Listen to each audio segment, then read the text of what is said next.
latest news, subscribe our channel and press the bell icon to never miss any news. നമസ്കാരം, ഇത് one India Malayalam. നമ്മളിന്ന് ഹസ്തരേഖയിലെ ഭാഗ്യരേഖയെക്കുറിച്ചാണ് പറയാൻ പോകുന്നത്. Satin line, fate line അല്ലെങ്കിൽ lucky line എന്നൊക്കെ അറിയപ്പെടുന്ന ഈ ഭാഗ്യരേഖയ്ക്ക് ഹസ്തരേഖാശാസ്ത്രത്തിൽ വളരെയധികം പ്രാധാന്യമുണ്ട്. നമുക്കിനി ഹസ്തരേഖാശാസ്ത്രത്തിലെ ഭാഗ്യരേഖയെക്കുറിച്ച് നോക്കാം. അതായത് നമ്മുടെ ശനിമണ്ഡലത്തിലെ ഇത്രയും ഭാഗമാണ്, അതായത് നമ്മുടെ നടുവിരലിന് താഴെ വരുന്ന ഇത്രയും ഭാഗമാണ് നമുക്ക് ശനിമണ്ഡലം എന്ന് പറയാവുന്നത്. നമ്മുടെ കൈപ്പത്തിയിൽ എവിടെ നിന്നാണെങ്കിലും നേരെ ശനിമണ്ഡലത്തിലേക്ക് വരുന്ന രേഖയെ നമുക്ക് ഭാഗ്യരേഖ എന്ന് പറയാം. ഇപ്പോൾ ഇവിടെ നോക്കുകയാണെങ്കിൽ ഇതാണ് ഭാഗ്യരേഖ. ചിലരുടെ കയ്യിലാണെങ്കിൽ ഭാഗ്യരേഖ ഉണ്ടാകണമെന്നില്ല. ചിലരുടെ കയ്യിലേക്ക് നോക്കുകയാണെങ്കിൽ ഇത് നീളമുള്ളതായിരിക്കും, മറ്റു ചിലർക്കാണെങ്കിൽ വളരെ ചെറിയതായിരിക്കും, ചിലർക്ക് ഇത് കൈയുടെ മധ്യഭാഗത്ത് നിന്നായിരിക്കും തുടങ്ങുക. അങ്ങനെ പല രീതിയിലുള്ള ഭാഗ്യരേഖകളുണ്ട്. ഇത് നമുക്ക് ഏറ്റവും ആദ്യം തന്നെ നീളമുള്ള ഭാഗ്യരേഖയുടെ ഗുണങ്ങൾ നോക്കാം. നീളമുള്ള ഭാഗ്യരേഖയുള്ളവർ ജീവിതത്തിൽ ഭാഗ്യം ചെയ്തവരാണ്. അതായത് അവർക്ക് ഒരിക്കലും സമ്പത്തിനോ അല്ലെങ്കിൽ ജോലി സംബന്ധമായിട്ടോ ഒന്നും ഒരു തരത്തിലുള്ള ബുദ്ധിമുട്ടുകളും അവർക്ക് അനുഭവപ്പെടില്ല. കാരണം എല്ലായ്പ്പോഴും ഇവർക്ക് ഭാഗ്യത്തിൻ്റെ അകമ്പടിയുള്ളവരായിരിക്കും. പക്ഷേ ഒരു കാര്യമുണ്ട്, ഈ ഭാഗ്യരേഖയോടനുബന്ധിച്ച് തന്നെ സഹായരേഖകൾ, അതായത് ഈ ഭാഗത്തു നിന്നും തുടങ്ങുന്ന സഹായരേഖകൾ കണ്ടോ, ചിലപ്പോൾ ഇവിടെ നിന്നായിരിക്കും അല്ലെങ്കിൽ ഇവിടെ നിന്നായിരിക്കും തുടങ്ങുന്നത്, നേരെ സൂര്യമണ്ഡലത്തിലേക്കോ ബുധമണ്ഡലത്തിലേക്കോ ഒക്കെ പോകുന്ന സഹായരേഖകളുണ്ടെങ്കിൽ ആ ഭാഗ്യരേഖ കൊണ്ട് വളരെയധികം ഗുണമുണ്ട്. നീളമുള്ള ഭാഗ്യരേഖയ്ക്കൊപ്പം തന്നെ സഹായരേഖകൾ കൂടി ഉണ്ടെങ്കിൽ അതിൻ്റെ ഒരു ഗുണം കൂടുതൽ കിട്ടുകയുള്ളൂ. ഇല്ല എന്നുണ്ടെങ്കിൽ വളരെ കോൺസ്റ്റൻ്റ് ആയിട്ടുള്ള ഒരു ലൈഫായിരിക്കും ഇവർക്ക്. ഇനി നീളമുള്ള ഭാഗ്യരേഖ തന്നെ കൈപ്പത്തിയുടെ ഈ അറ്റത്ത് നിന്നാണ് തുടങ്ങുന്നതെങ്കിൽ ഇവർ അത്യാവശ്യം സമ്പത്തുള്ള കുടുംബത്തിൽ ജനിച്ചവരായിരിക്കും. അവർക്കങ്ങനെ ചെറുപ്പകാലത്ത് അധികം ബുദ്ധിമുട്ടുകളോ പ്രാരാബ്ദങ്ങളോ ഒന്നും അനുഭവിക്കേണ്ടി വന്നിട്ടുണ്ടാകില്ല. ഭാഗ്യരേഖ തുടങ്ങുന്ന സ്ഥലത്തിനും പ്രത്യേകതയുണ്ട്. ഇപ്പോൾ ചിലരുടെ കയ്യിലാണെങ്കിൽ ഭാഗ്യരേഖ, ഇപ്പോൾ ഈ കയ്യിലെ കാര്യം വെച്ച് നോക്കുകയാണെങ്കിൽ അത് ഇവിടെ നിന്ന് തുടങ്ങും, മറ്റു ചിലർക്കാണെങ്കിൽ ഈ ഭാഗത്ത് നിന്ന് തുടങ്ങും, ചിലർക്കാണെങ്കിൽ അത് ഇവിടെ നിന്ന് തുടങ്ങും. അങ്ങനെ ഓരോ സ്ഥലത്തു നിന്നും തുടങ്ങുന്നതിന് ഓരോ പ്രത്യേകതയുണ്ട്. അതായത് ഇതാണ് ബുദ്ധിരേഖ എന്ന് പറയുന്നത്. അതായത് ഇവിടെ നിന്നാണ് ഭാഗ്യരേഖ സ്റ്റാർട്ട് ചെയ്യുന്നതെങ്കിൽ, അതായത് ഇവിടെ ഒന്നും സ്റ്റാർട്ട് ചെയ്യാതെ നേരെ ഇവിടെ നിന്ന്, ഇപ്പോൾ ഇതേമാതിരി ഇവിടെ നിന്ന് നേരെ ഇങ്ങോട്ടേക്ക് സ്റ്റാർട്ട് ചെയ്ത് വരികയാണെങ്കിൽ അവരുടെ ഉയർച്ച തുടങ്ങുന്നത് ഒരു 30-32 വയസ്സിനൊക്കെ ശേഷമായിരിക്കും.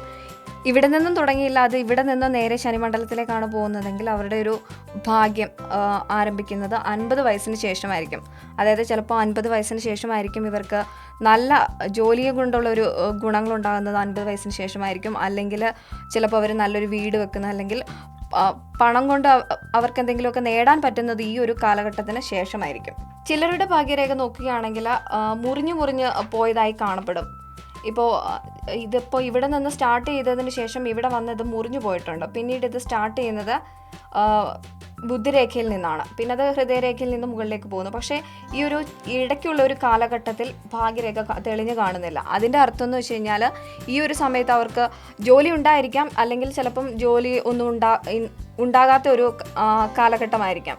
ചിലർക്ക് ജോലി ഉണ്ടെങ്കിലും അതുകൊണ്ട് ഒരിക്കലും ഗുണമില്ലാത്ത ഒരു സമയമായിരിക്കും. അതേപോലെ തന്നെ ഭാഗ്യരേഖ നേരെ ഇപ്പം ഇവിടെ നിന്ന് സ്റ്റാർട്ട് ചെയ്ത് ഇവിടെ വന്ന് നിന്നതിന് ശേഷം ഇപ്പം ബുദ്ധിരേഖയിൽ നിന്നും അത് ഇവിടുന്ന് സ്റ്റാർട്ട് ചെയ്യുകയാണെങ്കിൽ, ഇതിപ്പം നേരെ ഇവിടെ വന്ന് എൻഡ് ചെയ്തതിന് ശേഷം സ്റ്റാർട്ട് ചെയ്യുന്നത് ഇവിടെ നിന്നാണെങ്കിൽ അവർക്ക് അതൊരു ചേഞ്ചിൻ്റെ സമയമായിരിക്കും. ചിലപ്പോൾ കരിയറിനുള്ള ചേഞ്ച് ആയിരിക്കാം, അല്ലെങ്കിൽ മറ്റു ചിലപ്പോൾ വീട് മാറാം. അങ്ങനെയുള്ള വളരെ ഭാഗ്യമുള്ള ഒരു ചേഞ്ച് ആയിരിക്കും ഈ കാലഘട്ടത്തിൽ അവർ അനുഭവിക്കുന്നത്. ഇനി ഭാഗ്യരേഖയിൽ ശാഖകൾ ഉണ്ടായാൽ അത് വളരെ നല്ലതാണ്. ഇപ്പോൾ ഇങ്ങനെ വരുന്ന ഒരു ഭാഗ്യരേഖയിൽ നിന്നും ഇപ്പോൾ മുകളിലേക്കുള്ള ശാഖകളാണ്, അത് പ്രത്യേകം ശ്രദ്ധിക്കണം. മുകളിലേക്ക് ശാഖകൾ ഉണ്ടായാൽ ഇപ്പോൾ ഇവിടെ നിന്നും ഇങ്ങനെ ഒരു ശാഖ, അല്ലെങ്കിൽ ഇതിപ്പോൾ ഭാഗ്യരേഖ ഇങ്ങനെ വരികയാണെങ്കിൽ ഇവിടെ നിന്നും മറ്റൊരു ശാഖ മുകളിലേക്ക് പോവുകയാണെങ്കിൽ ഇവർ പല കഴിവുകളുള്ള ആളുകളായിരിക്കും. ഇപ്പോൾ അവർക്ക് ഒരു ഉദാഹരണം പറയുകയാണെങ്കിൽ പ്രൊഫഷണലി ചിലപ്പോൾ അവർ ഒരു സോഫ്റ്റ്വെയർ എഞ്ചിനീയർ ആയിരിക്കും. പക്ഷേ അവർ ഒന്നുകിൽ നന്നായി പാടാൻ കഴിയുന്ന ആളുകളായിരിക്കും, അല്ലെങ്കിൽ ചിലപ്പോൾ ഒരു ബുക്ക് എഴുതിയായിരിക്കും ചിലപ്പോൾ അവർ ഫേമസ് ആകുന്നത്. അതും അല്ലെങ്കിൽ ചിലപ്പോൾ രാഷ്ട്രീയത്തിൽ അവർ ശോഭിക്കും. അതായത് ഒരേ സമയം 2 കാര്യങ്ങളൊക്കെ മുന്നോട്ട് കൊണ്ടുപോകാൻ അത്രയും കഴിവുള്ള ആളുകളായിരിക്കും ഇത്തരക്കാർ. ഇനി ചന്ദ്രമണ്ഡലത്തിൽ നിന്നും ആരംഭിക്കുന്ന ഭാഗ്യരേഖയുള്ളവർ, ഇപ്പോൾ ഇതാണ് ചന്ദ്രമണ്ഡലം, ഇത് ശുക്രമണ്ഡലവും ഇവിടെ നിന്ന് ആരംഭിക്കുന്നത്. ഇപ്പോൾ ഇവിടെ നിന്ന് ആരംഭിച്ചിരിക്കുന്ന ഭാഗ്യരേഖയാണിത്.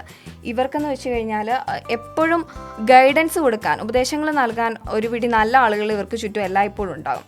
മറിച്ച് ഇതിപ്പം ഈ ഭാഗ്യരേഖ ഇപ്പോൾ സ്റ്റാർട്ട് ചെയ്തിരിക്കുന്നത് ശുക്രമണ്ഡലത്തിൽ നിന്നാണെങ്കിൽ ഇവിടെ നിന്ന് നേരെ സാറ്റേണിലേക്ക് വരികയാണെങ്കിൽ കുടുംബത്തിൻ്റെ ഭാഗത്തു നിന്നും എല്ലാവിധ പിന്തുണയും, ചിലപ്പോൾ ഒരുപാട് ഭൂസ്വത്തുക്കളൊക്കെ ലഭിക്കും, അതുമല്ലെങ്കിൽ കുടുംബത്തിൽ നിന്നും സഹായിക്കാൻ ഒരുപാട് ആളുകളുണ്ടാവും, അത്തരക്കാരായിരിക്കും അവർ. ഇനി ഇത്തരത്തിലല്ലാതെ ഇപ്പോൾ നമ്മൾ കണ്ട ഭാഗ്യരേഖകളൊക്കെയാണ് 2 നോക്കി, അതിപ്പോൾ 2 നോക്കുകയാണെങ്കിൽ വളരെ സ്ട്രെയിറ്റ് ആയിട്ടുള്ള ഭാഗ്യരേഖകളാണ്. ഇതൊന്നും അല്ലാതെ, അതായത് വളരെ റെയറായിട്ടുള്ള ആളുകളിൽ നമ്മൾ വേവി ആയിട്ടുള്ള, അതായത് ഇങ്ങനെ വളഞ്ഞു പുളഞ്ഞ ഭാഗ്യരേഖകൾ കാണാറുണ്ട്.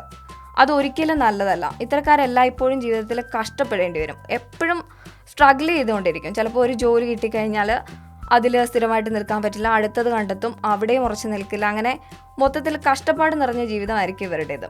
പിന്നെ ഭാഗ്യരേഖയിൽ ഒരിക്കലും ദ്വീപ് വരുന്നത് നല്ലതല്ല. അതായത് ഇങ്ങനെ ലൈൻ കൂടിച്ചേർന്ന് ദ്വീപ് പോലെ ഉണ്ടാകുന്നതാണ് നമ്മൾ പൊതുവെ ഹസ്തരേഖയിൽ ദ്വീപ് എന്ന് പറയുന്നത്. അതൊരിക്കലും ജീവിതത്തിൽ നല്ലതല്ല. ആ കാലഘട്ടത്തിൽ ഇപ്പോൾ ഇവിടെ നോക്കുകയാണെങ്കിൽ ഇവിടെ ഞാൻ ചെറുതായിട്ട് വരച്ചു എന്ന് മാത്രമേ ഉള്ളൂ. ചിലപ്പം ഈ കൈയുള്ള ആളുടെ ഒരു 25-23 ഏജിൽ അയാൾക്ക് ചിലപ്പോൾ കഷ്ടകാലത്തിൻ്റെ സമയമായിരിക്കും. അതാണ് ഈ ദ്വീപിലൂടെ നമുക്ക് മനസ്സിലാക്കാൻ കഴിയുന്ന കാര്യം. എന്തായാലും ഭാഗ്യരേഖയുടെ വളരെ കുറച്ച് കാര്യങ്ങൾ മാത്രമേ നമ്മളിവിടെ പറഞ്ഞിട്ടുള്ളൂ, ഭാഗ്യരേഖ സംബന്ധിച്ച കാര്യങ്ങൾ മാത്രം. ഹസ്തരേഖാശാസ്ത്രത്തിൽ ഭാഗ്യരേഖ അല്ലാതെ തന്നെ കുരിശ് അല്ലെങ്കിൽ നക്ഷത്രം അതുപോലെയുള്ള നിരവധി ചിഹ്നങ്ങൾ വെച്ചിട്ടും നമുക്ക് ഭാഗ്യം മനസ്സിലാക്കാൻ കഴിയും. ഹസ്തരേഖാശാസ്ത്രത്തിലെ മറ്റു വിവരങ്ങളുമായി അടുത്ത ഒരു ദിവസം വീണ്ടും കാണാം. നിങ്ങൾക്കും അഭിപ്രായങ്ങൾ പങ്കുവയ്ക്കാവുന്നതാണ് കമൻറ്റ് ബോക്സിൽ. ഇത്തരത്തിലുള്ള കൂടുതൽ വീഡിയോകൾക്കും വാർത്തകൾക്കുമായി സബ്സ്ക്രൈബ് ചെയ്യുക 1 ഇന്ത്യ മലയാളം.